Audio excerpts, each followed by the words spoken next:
El texto que nos ocupa es largo y la idea es, el punto es que la idea está dentro de todo el texto, no podía extraer solo una parte. La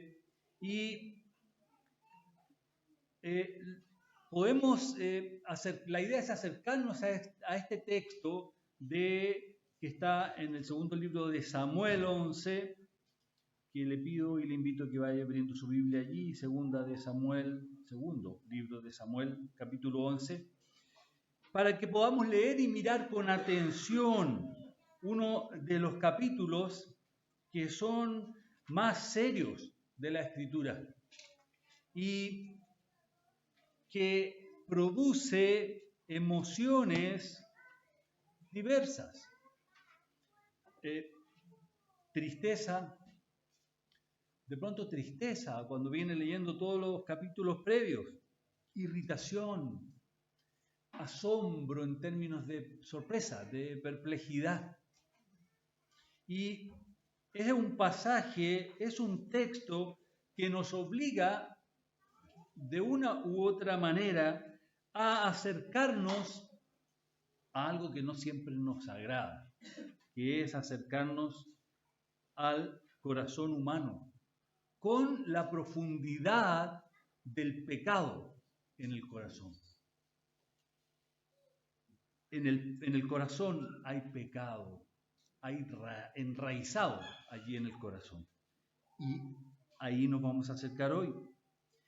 Y como ya leía el pastor inicialmente, pueden ver, el protagonista no es un pagano, no es un enemigo de Israel, no es un falso profeta, como lo hemos estado viendo en Tito, no es un falso profeta o maestro, es David, el gran rey David. Recuerde, el hombre conforme al corazón de Dios. ¿Qué trato de decir? Que David no es cualquier persona, no es cualquier varón. Él hasta acá ha caminado con Dios, ha sido objeto de la gracia de Dios. Y al entrar en el texto, es importante que recordemos un poco dónde va la historia bíblica. Acá. Dios, recuerde, había tomado a David desde allá del campo, pastoreando ovejas, del anonimato, había traído a David. Recuerda cuando va el profeta, ¿no es cierto? Y traen los hijos y no, y aquí a uno por allá que ese. Y ese había sido ungido siendo pastor de ovejas. Posteriormente, Dios lo libró en el camino de la mano de Saúl, que se llenó de celos cuando venía otro rey y lo intentó matar y en el desierto lo persiguió. Le había dado victorias. En los capítulos anteriores se ve, le había dado victorias militares increíbles. Y el reino se había expandido, había crecido durante el reinado de David. Lo había establecido como rey de Israel, estaba consolidado como rey y más aún un reino unificado, que sabemos después se dividió. Le había dado descanso de enemigos. Y recuerde, le había prometido una dinastía eterna, que está también en segundo de Samuel 7. Tu casa y tu reino permanecerán para siempre delante de mí. Tu trono será establecido para siempre. Había dicho Dios a través del profeta Natán a David cuando David iba a hacer el templo, quería hacer el templo. Por lo tanto, hasta este punto David es el modelo de un rey piadoso, un hombre que ama a Dios y un hombre que ha confiado en Dios, que confía en Dios en todo este tiempo de desierto, un hombre que adora a Dios, escribe salmos. Pero llega este capítulo 11 y se produce un quiebre abrupto en la historia de este varón. Y aquí, en este capítulo, no vemos a David derrotando gigantes. Recuerda, Goliat. No vemos a David derrotando gigantes, ni tampoco escribiendo salmos como el que leíamos hoy, o salmos que cantamos. Aquí vemos al gran rey derrotado por su propio corazón. Y la escritura no suaviza el golpe, es rápida en los eventos que relata. No disfraza, no maquilla, no pretende no solo a David, a sus héroes, embellecerlos. No, lo expresa como sucede. Porque Dios quiere enseñarnos algo profundo y necesario. Si entendemos este capítulo del segundo libro de Samuel, al menos tres cosas cruciales debemos sacar. 1. Nadie está a salvo del pecado cuando deja de vigilar su corazón. Nadie está a salvo del pecado si deja de vigilar su corazón. 2. Cuando no hay arrepentimiento, el pecado progresa, endurece tu corazón y finalmente siempre ese pecado estuvo ante Dios.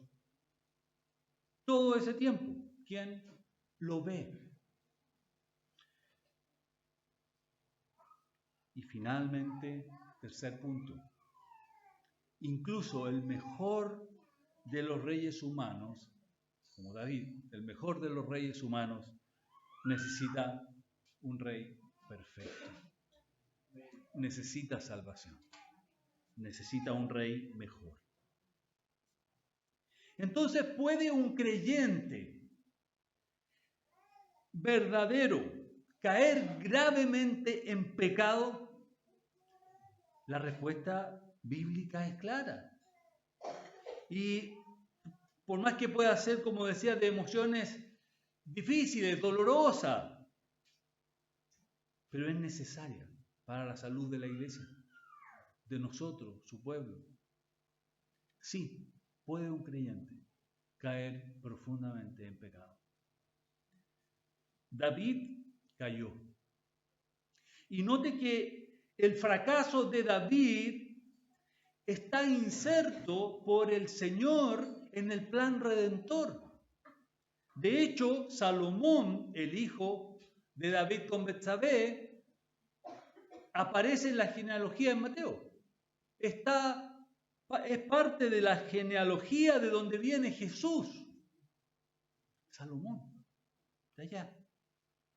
Y también su fracaso nos revela, como decía antes, la necesidad de un rey perfecto. No es David. Se necesita un mejor rey. Y, hermano, ese era el título. El título, un mejor rey. Ese es el título de este sermón. Un mejor rey. Y si este capítulo no estuviera en la Biblia, posiblemente no sería de nuestra opción incluirlo en la Biblia. Pero Dios quiso que estuviera aquí, porque este capítulo, si bien habla de David, no trata solo de David, sino que también trata de nosotros. Y primero hoy veremos cómo un corazón puede desviarse paso a paso, cómo el pecado progresa, cómo el corazón se endurece y cómo finalmente el pecado que no se ve, Dios lo ve y Dios da su veredicto. No llegaremos 12. Natán confronta a David. Allá no vamos. Y segundo, veremos cómo esta historia, esta narrativa bíblica, apunta directamente al Evangelio del Señor Jesús, el Rey perfecto, el mejor Rey. Dice la palabra del Señor. Sígame en la lectura de todo el capítulo. Va a estar acá en nuestra mente. Aconteció el año siguiente, en el tiempo que salen los reyes a la guerra, que David envió a Joab y con él a sus siervos y a todo Israel, y destruyeron a los amonitas y sitiaron a Rabá, pero David se quedó en Jerusalén. Y sucedió un día al caer la tarde que se levantó David de su lecho y se paseaba sobre el terrado de la casa real, y vio desde el terrado a una mujer que se estaba bañando, la cual era muy hermosa.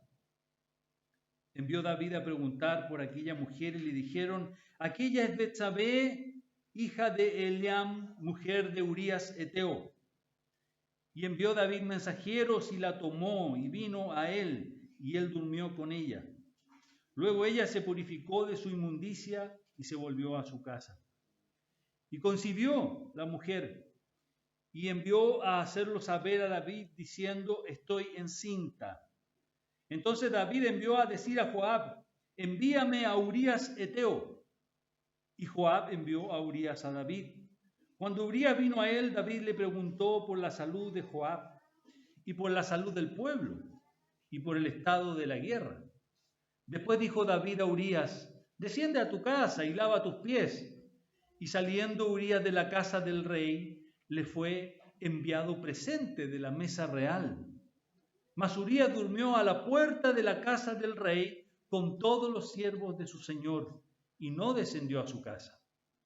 E hicieron saber esto a David, diciendo: Urías no ha descendido a su casa. Y dijo David a Urías: ¿no has venido de camino? ¿Por qué pues no descendiste a tu casa? Y Urías respondió a David: el arca e Israel y Judá están bajo tiendas, y mi señor Joab y los siervos de mi señor en el campo. ¿Y había yo de entrar en mi casa para comer y beber y a dormir con mi mujer? Por vida tuya y por vida de tu alma, que yo no haré tal cosa. Y David dijo a Urías: quédate aquí aún hoy, y mañana te despacharé. Y se quedó Urías en Jerusalén aquel día y el siguiente. Y David lo convidó a comer y a beber con él hasta embriagarlo. Y él salió a la tarde a dormir en su cama con los siervos de su señor, mas no descendió a su casa. Venida la mañana, escribió David a Joab una carta, la cual envió por mano de Urías. Y escribió en la carta diciendo: poned a Urías al frente en lo más recio de la batalla, y retiraos de él, para que sea herido y muera. Así fue que cuando Joab sitió la ciudad, puso a Urías en el lugar donde sabía que estaban los hombres más valientes. Y saliendo luego los de la ciudad, pelearon contra Joab y cayeron algunos del ejército de los siervos de David, y murió también Urías Eteo. Entonces envió Joab e hizo saber a David todos los asuntos de la guerra. Y mandó al mensajero diciendo: cuando acabes de contar al rey todos los asuntos de la guerra, si el rey comenzare a enojarse y te dijere: ¿por qué os acercasteis demasiado a la ciudad para combatir? ¿No sabéis lo que suelen arrojar desde el muro? ¿Quién hirió a Abimelech, hijo de Jerobaal? ¿No echó una mujer del muro un pedazo de una rueda de molino y murió en Tebes? ¿Por qué os acercasteis tanto al muro? Entonces tú dirás: también tu siervo Urías Eteo es muerto. Fue el mensajero y llegando contó a David todo aquello a que Joab le había enviado. Y dijo el mensajero a David: prevalecieron contra nosotros los hombres que salieron contra nosotros al campo. Bien que nosotros les hicimos retroceder hasta la entrada de la puerta, pero los flecheros tiraron contra tus siervos desde el muro y murieron algunos de los siervos del rey. Y murió también tu siervo, Urías Eteo. Y David dijo al mensajero, así dirás a Joab, no tengas pesar por esto, porque la espada consume. Ora a uno, ora a otro. Refuerza tu ataque contra la ciudad hasta que la rindas. Y tú aliéntate. Oyendo la mujer de Urías que su marido Urías era muerto, hizo duelo por su marido. Y pasado el luto, envió David y la trajo a su casa. Y fue ella su mujer y le dio a luz un hijo. Mas esto que David había hecho fue desagradable ante los ojos de Jehová. David permanece en Jerusalén. Ve a Betsabé, la toma. Ella queda embarazada. David intenta encubrir el pecado, manipula a Urías, finalmente ordena su muerte, luego toma a Betsabé como esposa y el capítulo termina con estas palabras.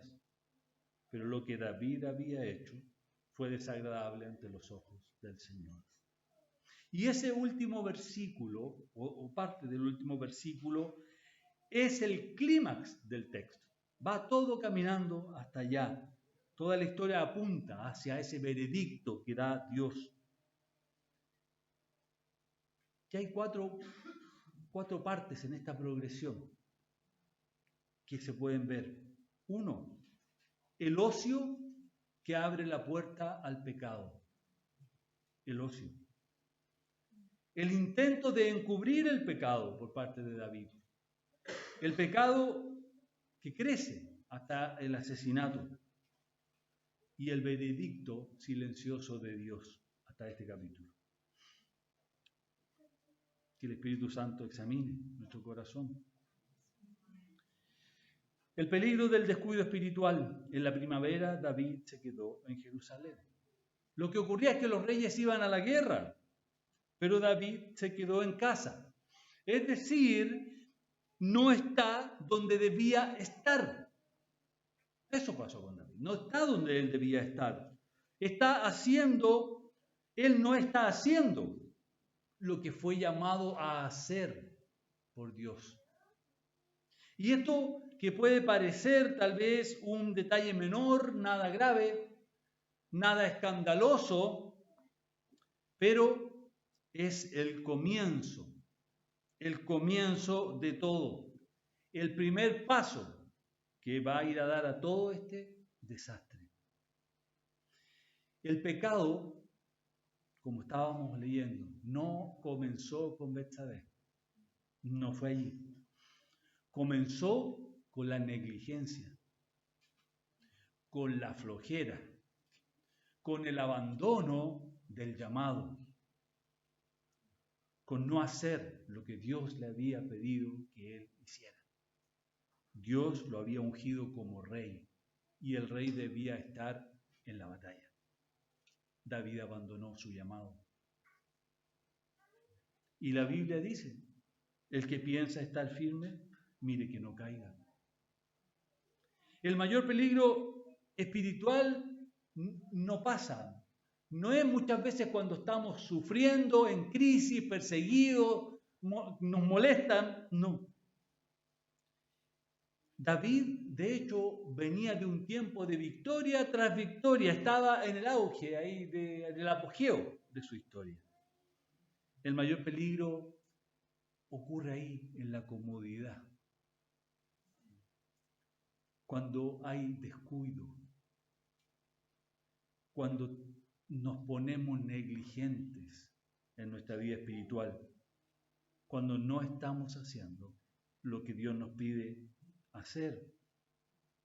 Y David había conocido la bendición de Dios, había conocido el favor de Dios, y ahora estando allí en la cima, estando en su palacio, su corazón ya se había alejado de la batalla espiritual. Y pasa que muchas caídas ocurren después de tiempos buenos. ¿Por qué? Tal vez éxito, creció, en su ministerio que el Señor le ha dado, está dando fruto, pero empieza a creer algo, a creerse algo, y deja de depender del Señor. Y esa comodidad y soberbia espiritual es terreno para la tentación. Recuerde Deuteronomio 8.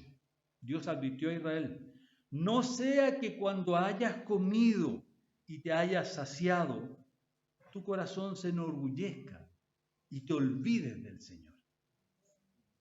Ve, el mayor peligro pareciera no estar en el desierto, en la prueba, sino cuando llegamos, metafóricamente estoy hablando, por supuesto, cuando llegamos a la tierra prometida. Y David está ahí viviendo en el palacio, gobernando una nación, disfrutando del cumplimiento de promesas. O sea, externamente todo es éxito, pero espiritualmente David está enfriándose, está apartándose de Dios. Pregúntate, ¿en qué área estás apartándote de Dios? ¿Dónde estás quedándote en Jerusalén? ¿Dónde estoy quedándome en Jerusalén? ¿Me entiendes? ¿Sí? ¿Dónde estás quedándote en Jerusalén? Porque ahí va a comenzar todo. La caída no empezó con Betsabé, empezó con esa negligencia espiritual después de tiempos dorados. No hay tal vez rebelión abierta, sino que hay un descuido silencioso de las cosas de Dios. Y el alma se duerme. De hecho, Pedro lo dijo: sed de espíritu sobrio, estad alerta. Vuestro adversario, el diablo, anda al acecho como león rugiente. David dejó de estar alerta. Y en el versículo 2, ¿qué ocurre? Se levantó David de su lecho al atardecer. Mire la escena: ocio. Está ocioso el que tenía que estar en la guerra. Comodidad, una rutina sin propósito, irresponsabilidad. Eso transmite la escena. ¿Y cuándo nos quedamos en Jerusalén? Por ejemplo, cuando descuidamos la oración, nuestra vida de oración. ¿Sabe que cuando descuidamos nuestra vida de oración, de alguna forma estamos diciendo al Señor que no necesitamos depender de Él cada día? Dejamos de depender de Él cada día. Abandonamos una posición de humildad. No voy a ir al culto hoy día, adorar a Dios. La iglesia, el culto de adoración, la vida de iglesia, como se ha hablado hoy día, el ministerio mutuo, el aconsejarnos, el exhortarnos, el confrontarnos. La vida de iglesia, el tiempo que juntos adoramos a Dios, se descuida y nos vamos a Jerusalén. La palabra de Dios, ¿cómo está nuestra lectura de la palabra? El exponernos a la palabra de Dios. Porque dejar la palabra significa decirle al Señor: no necesito tu dirección. Yo puedo guiarme solo. Y tu llamado, ¿a qué te llamó Dios? ¿A qué te ha llamado Dios? Recuerde a Adán. Lo veíamos el otro día, no recuerdo. Recuerde a Adán. Adán también tuvo su Jerusalén como esposo. Y Eva fue y entró en diálogo con Satanás. Y sabemos por la palabra que Adán todo el tiempo estuvo ahí, pero no hizo nada. Abandonó. lo que Dios le había llamado a hacer. Dirigir, liderar, activamente.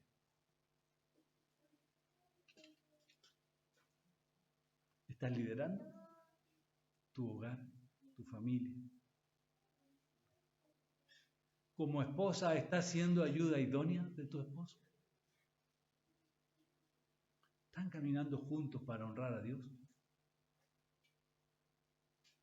Cuidado con irse a Jerusalén, quedarse ahí.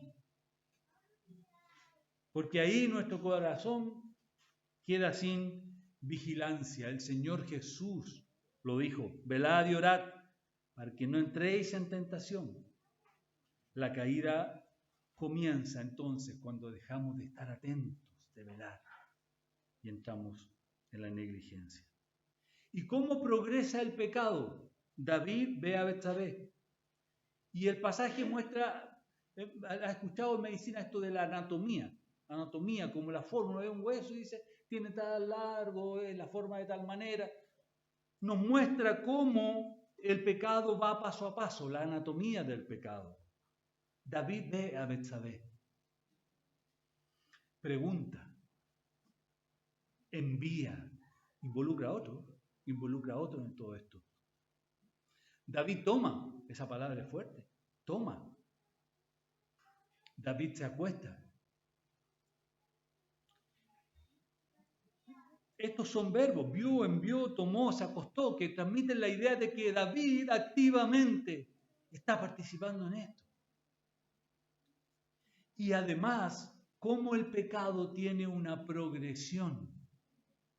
No cae de un día así, ¡pah!, como un accidente. No. Y recuerden en Génesis, Eva vio, tomó, comió. O sea, el pecado sigue este mismo patrón desde el Edén. Y entró acá primero por los ojos. Jesús dijo, todo el que mira a una mujer para codiciarla, ya cometió adulterio en su corazón. Por lo tanto, el pecado no comenzó en la cama, comenzó en el corazón. Y ya iniciándose, es una bola de nieve que crece, crece, crece. Y David, por más que creyó tener el control, no pudo detener.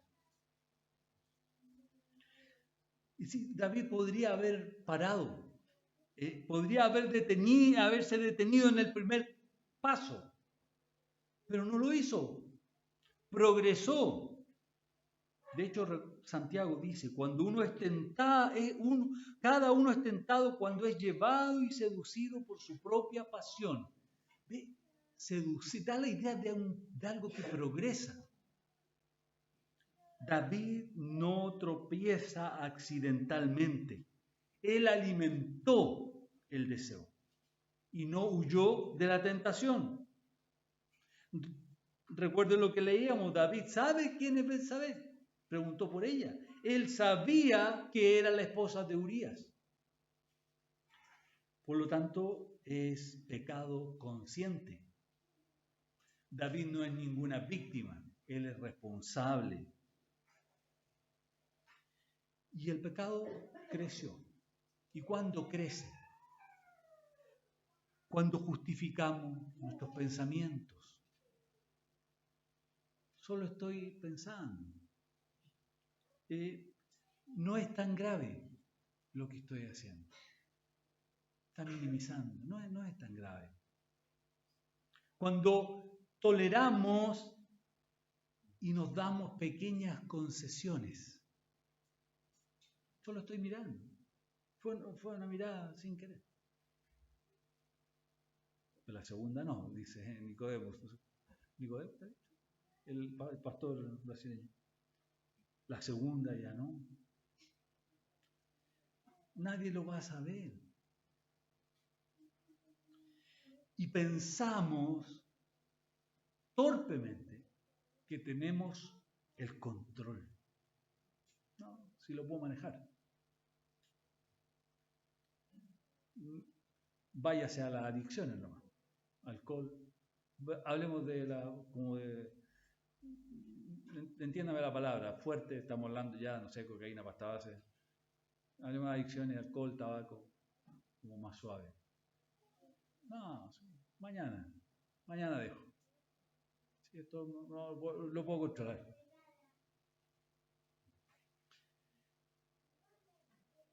Pero ¿qué ocurre? Que David cree que puede controlar la situación y eso también nos pasa a nosotros.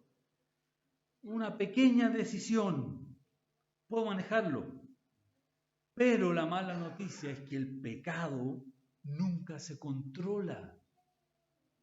El pecado nos controla, nos domina y se disfraza. Va a prometer satisfacción, pero te va a esclavizar. Te va a prometer placer, pero vas a terminar con culpa delante de Dios. Te va a prometer libertad, pero te va a encadenar. Y yo sé, sin duda, sí, que no estás planificando destruir proyectos que tienes. No estás planificando ahora destruir tu vida. No. Lo sé. Tus anhelos. No estás pensando eso. Ni lo que eres hoy, que Dios te ha dado. Pero si toleramos pecados pequeños, vamos en ese camino a la destrucción. Y va a haber consecuencias, porque el pecado siempre produce consecuencias. Y en el capítulo que sigue ya vemos. Sí, David es perdonado, pero hay consecuencias permanentes para su vida. El endurecimiento del corazón. Betsabé queda embarazada. Ya lo vio.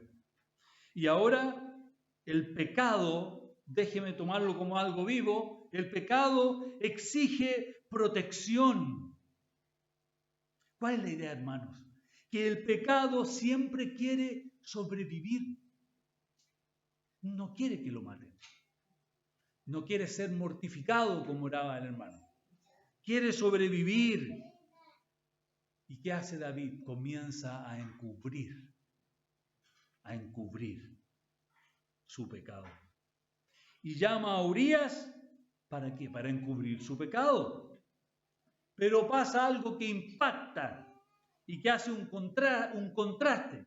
Urías muestra más integridad que el rey. El arca, Israel y Judá están habitando en tiendas. ¿Y he de ir yo a mi casa? ¿Un extranjero honra a Dios más que el rey de Israel? ¿Estamos honrando a Dios más que otros que no conocen a Dios? Urías se niega a ir a su casa porque el arca, la presencia de Dios, está en campaña. Este pagano actúa con más reverencia que el rey ungido por Dios. ¿Dónde llega? ¿Qué pasó? Y Urías se niega simplemente a disfrutar comodidades mientras sus compañeros estén ahí en la guerra. Y la fidelidad de este soldado contrasta completamente con la infidelidad de David, del rey. Ese contraste. David está usando todo su poder para pecar. Y Urías su carácter para honrar. El pecado fue distorsionando el carácter de David. Y su corazón se fue poniendo duro. Recuerde cuando le avisa el mensajero. No, dile a Joab que así es la guerra. Algunos mueren. ¡Qué insensibilidad! Del que escribió El Señor es mi pastor. Por lo tanto, el pecado distorsionó el carácter de David, lo endureció, primero a adulterio, ahora engaño, y cuando Urías no coopera, lo embriaga. Y esto es lo que hace el pecado en el corazón de un creyente si no se arrepiente de él. Un pecado por el cual no nos hemos arrepentido. ¿Sabe qué? Te convierte en estratega del encubrimiento. Empiezas a idear estrategias para cubrir el pecado, para esconderlo. Y estratega, experto en cubrir eso. Pero no se olvide, de acá lo estaba diciendo el pastor, el que encubre sus pecados no prosperará. Proverbios 28:13. David manipuló, duerme con tu esposa. Él quiere borrar la evidencia. Engañó, embriagó, asesinó. Por lo tanto, el pecado nunca se queda solo. ¿Ves lo que pasa? Que necesita mentira para sobrevivir. Y eso es lo que pasa. Empezamos a mentir para que ese pecado siga ahí. Y vivimos en hipocresía. El pecado trae amigos. Y cuando este encubrimiento falló, David, el gran rey, cruzó una línea terrible. Planifica la muerte de Urías.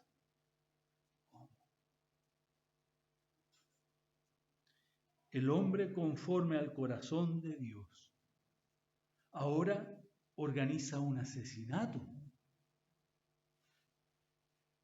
Hermanos, es grave.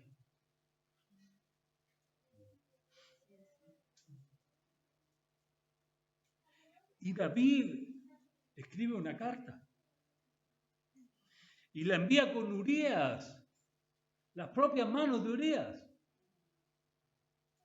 Llevaban su sentencia de muerte. David ordena que lo pongan en el frente de batalla y que lo abandonen. David pasa de adúltero a autor intelectual de un asesinato. Y así es el pecado cuando no se confronta, cuando no te arrepientes. Eso pasa.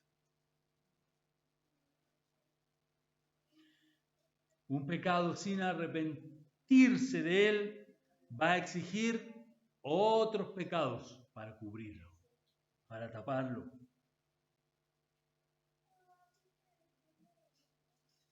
Mientes, manipulas, la conciencia se pone dura.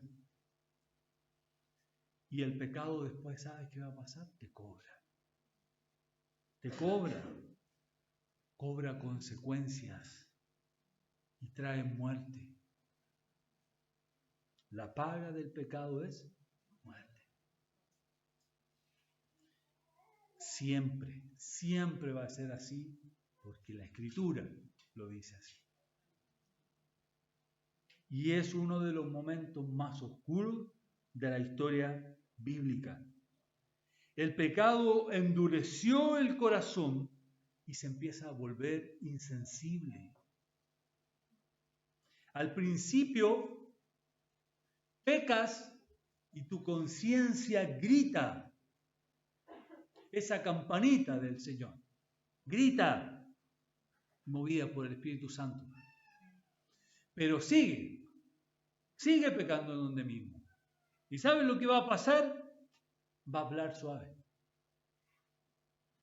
sigue y sabe lo que va a pasar, va a quedar callado, no la va a escuchar.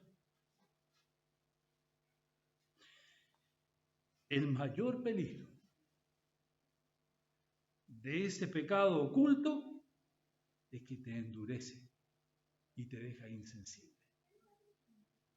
Dejas de escuchar al Espíritu de Dios.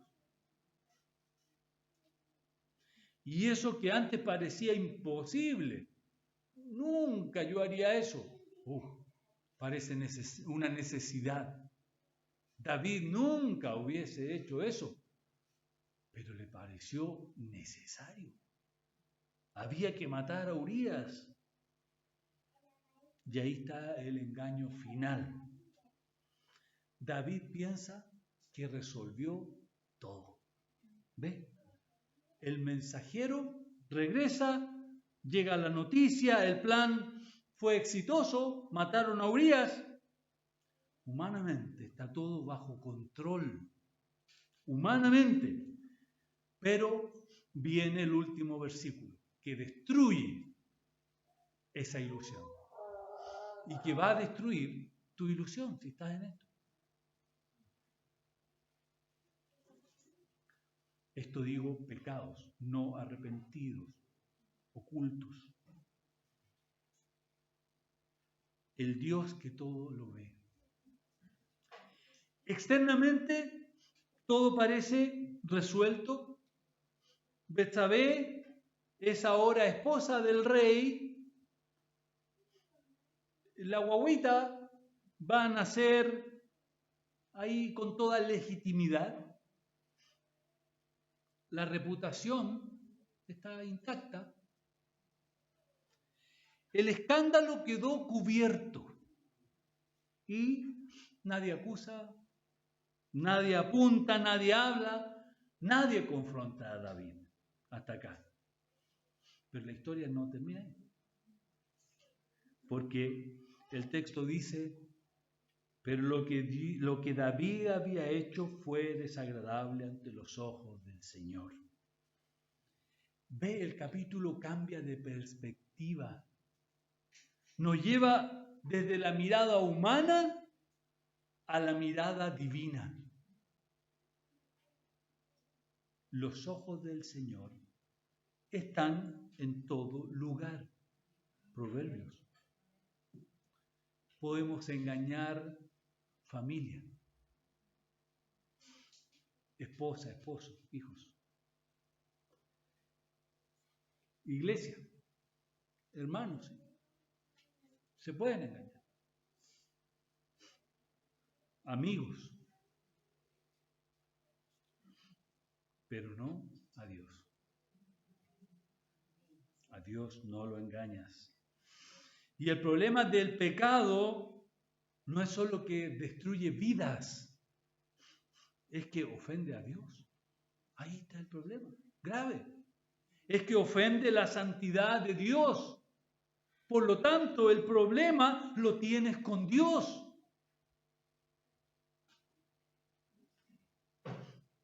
Aunque estés en tu pieza encerrado, el problema lo tienes con Dios.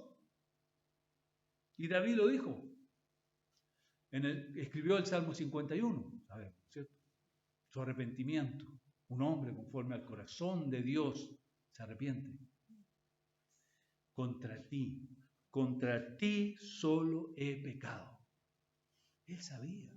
El problema es con Dios. Hebreos, no hay cosa creada, oculta a su vista. Hebreos 4:13.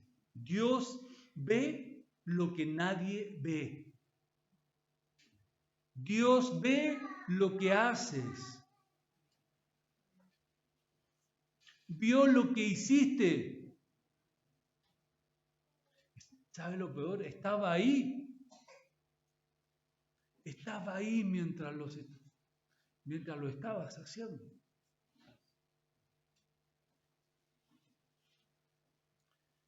¿Dónde está el rey perfecto? ¿Dónde quedó? David falló. El mejor rey cayó. El hombre conforme al corazón de Dios falló. Y si David falló, ¿qué esperanza tengo yo? ¿Qué esperanza tienes tú? La respuesta, estamos siglos después. La respuesta vino siglos después. Jesucristo, el hijo de David, el verdadero rey. David falló profundamente, gravemente como rey. Abusó del poder, tomó lo que no era suyo, mató a un inocente. Jesús usó su poder para servir. Él dio su vida voluntariamente y murió por los culpables. David tomó la esposa de otro. Jesús vino a buscar a su esposa, su iglesia. Donde David cayó, Cristo permaneció fiel. David vio, codició. Cristo fue tentado en el desierto y obedeció. David tomó lo que no era suyo. Cristo dio su vida por pecadores que eran suyos. David causó muerte, Cristo venció la muerte. Jesús es el Rey que nunca peca, el Rey que nunca falla, el Rey que nunca necesita encubrir nada. Y la mayor esperanza es que hay un evangelio que nos enseña que Jesús murió por pecadores como David. Y Jesús murió por pecadores como nosotros. Dios demuestra su amor en que siendo aún pecadores, Cristo murió por nosotros. Todos son más parecidos a David de lo que queremos ser o admitir. Y tal vez hoy Dios esté señalando o mostrándote pecados ocultos, no arrepentidos, hábitos secretos, áreas donde has dejado de vigilar, abandonaste funciones, llamados. El mensaje de hoy, no te confunda, no es sé mejor que David. El mensaje es necesitas un Salvador mejor que David. Y no solo, como se decía anteriormente, para salvarnos inicialmente, cuando estamos muertos en delitos y pecados y creemos en el Señor Jesús y lo recibimos por primera vez, sino para seguir salvándonos de nosotros mismos día a día. Por lo tanto, este texto no solo nos advierte a la iglesia, sino que también nos invita, nos llama a abandonar el encubrimiento. Deja de justificar el pecado, a dejar de esconder el corazón y ven a Cristo. El llamado del Evangelio es claro. Arrepiéntete de ese pecado. Confiésalo. Hermanos maduros, pastores, en nuestro ámbito, hermanos maduros, pastor, confiesa. Dios. Confiesa a Dios y ven al Rey perfecto. Porque ese Rey, ¿sabes? No te va a rechazar. No te va a rechazar. Él recibe a todos los que vienen a Él por fe. Pero es que necesito, ya lo sabe, arreglarme un poco. No, no es para personas perfectas. Es para personas arrepentidas el Evangelio. Estás escuchando, hay dos opciones. Dos opciones. O sigues el camino de David en este capítulo, o el camino de David en el Salmo 51. Ten piedad de mí, oh Dios. Eso di. Conforme a tu misericordia, conforme a la multitud de tus piedades, borra mis rebeliones. Encubrir o confesar. Endurecerte o arrepentirte. Huir de Dios como lo hizo Adán o correr al Señor Jesús. Si confesamos nuestros pecados, Él es fiel y justo para perdonar. ¿Por qué esconderlo más? Si eres creyente y te crees firme, no confíes en tu historial espiritual. No dejes de vigilar. No pienses que ya no necesitas del Señor, de la oración, de la palabra. Nada puedes hacer sin mí, dijo el Señor. Si eres creyente y tienes un pecado ahí oculto, del cual no te estás arrepintiendo, hoy, no mañana, hoy, sale de esa oscuridad. Deja de encubrir ese pecado. Desprotégelo. Ese pecado y confiésalo al Señor, quien es grande para perdonar y salvar. Y si eres incrédulo, aún no has recibido al Señor, tu mayor problema no es que hice tu pasado, todo lo que pueda haber pasado.